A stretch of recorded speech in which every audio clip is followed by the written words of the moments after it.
So, today we're going to dive into this really profound Taoist scripture that's, well, it's kind of like a philosophical puzzle. We're basically jumping into a conversation between a master and his students about the very nature of reality itself. And this is the question that really kicks everything off. Centuries ago, a group of disciples went to their master with this exact problem. They were really struggling with this contradiction. If the light of wisdom is supposed to shine on everyone, then why do some people seem to get it while others are left in the dark? And the answer they got? Whoa, it was something that would totally flip their whole worldview on its head. Okay, so picture this. We're in this beautiful sacred garden, a place they call the Fragrant Forest. A group of disciples, one of them named Good Sound, they go up to their master, the celestial worthy, and they're stuck. They've been studying what's known as the Great Vehicle, the ultimate path, but they've just hit a wall. And this one question, it just nails the whole problem, doesn't it? Is the universe just playing favorites, or is the problem with us? It's such a brilliant question about perception, about fairness, and it's the engine that drives this entire conversation. Now, you'd think the master would just give them a straight answer, right? Nope. Instead of some simple explanation, he hits them with a paradox. It's this classic spiritual move. The goal isn't to give you an answer. It's to completely shatter the way you're even thinking about the question. So what he's basically saying is, your question, my answer, it's all made of the same stuff. And that stuff is emptiness. And when he says emptiness, don't think of, a total void. It's more like pure potential, a space before we slap all our labels and ideas onto things. By even asking, they're already trapped. So, see?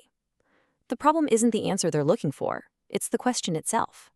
So the master lays out this incredible metaphor. He compares their search for truth to finding this lost, mysterious pearl in murky water.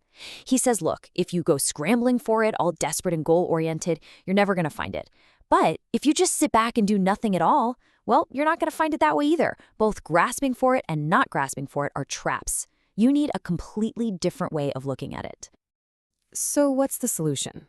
Well, it's pretty radical. The master tells them that to really get it, you can't just tweak your thinking a little bit. You have to completely, fundamentally flip your entire perception of the world upside down. He calls it the path of reversal. And we're not just talking about being a contrarian for the sake of it, No, this is a deep, intentional practice.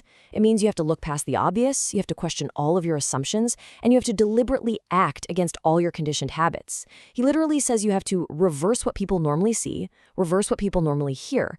It's basically a complete rewiring of your brain. Okay, so this path of reversal sounds super abstract, right? So to bring it all back down to earth, the master shifts from this high-level philosophy to something way more concrete, ethics. He shows them that reversing your perception means seeing all these hidden connections in the world. And the biggest connection of all is that every single action has a direct and unavoidable result. And the logic here is, well, it's simple and it's severe. The text just lays out this long list of moral rules, or precepts. And for every single rule you break, there is a very specific, tailor-made punishment waiting for you in the afterlife. And get this, there are no exceptions. He starts listing them off, showing how the punishment fits the crime, almost poetically. So let's say your transgression is slander, malicious words. The consequence? Bam, the hell of tongue pulling. Brutally literal, right? Okay, what about arrogance, pride, looking down on people? The consequence for that? The hell of cold ice. It's symbolic, see? You spend your life thinking you're above everyone else, so you get an eternity of cold isolation. And you gotta understand, this isn't about some angry god doling out punishments. The text uses this perfect metaphor of a shadow. A tall person casts a long shadow, a short person casts a short one. It's a natural reflection.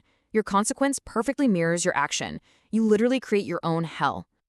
So at this point, you can imagine the disciples are probably more confused than ever. I mean, how can the path be about reversing everything, but also have all these super strict black and white rules?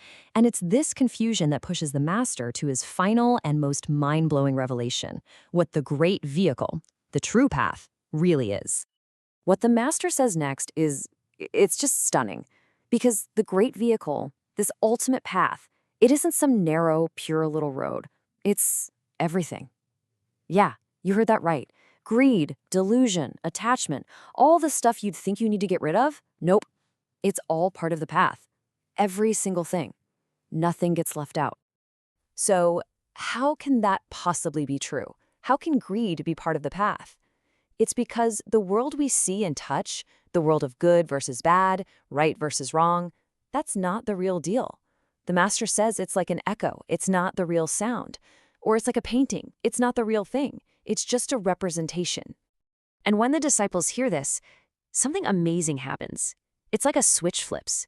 All that confusion, all those questions, they just stop. And in that silence, they all have this shared vision, a vision that shatters reality and shows them exactly what the master was talking about. So the vision begins, and what they see is a single red pearl. It's not sitting on anything, it's just hanging there, suspended in total emptiness. And then things start to get weird, defying all logic. The pearl, it's neither inside nor outside of anything. It just is. And then comes the climax of the whole thing, the entire universe. Everything they've ever known, it all just collapses right into that single point. The line between the pearl and everything else, it completely dissolves. And then, in a flash, it's gone. The pearl was suddenly not seen, but what does that really mean, you know? What if it didn't just disappear? What if that wasn't about vanishing, but about transformation? What if in that last moment, the pearl didn't just blink out of existence? What if it expanded to become everything? The very fabric of reality itself, the good, the bad, the seen, and the unseen. Maybe the answer, just like that pearl, is everywhere and nowhere, all at the same time.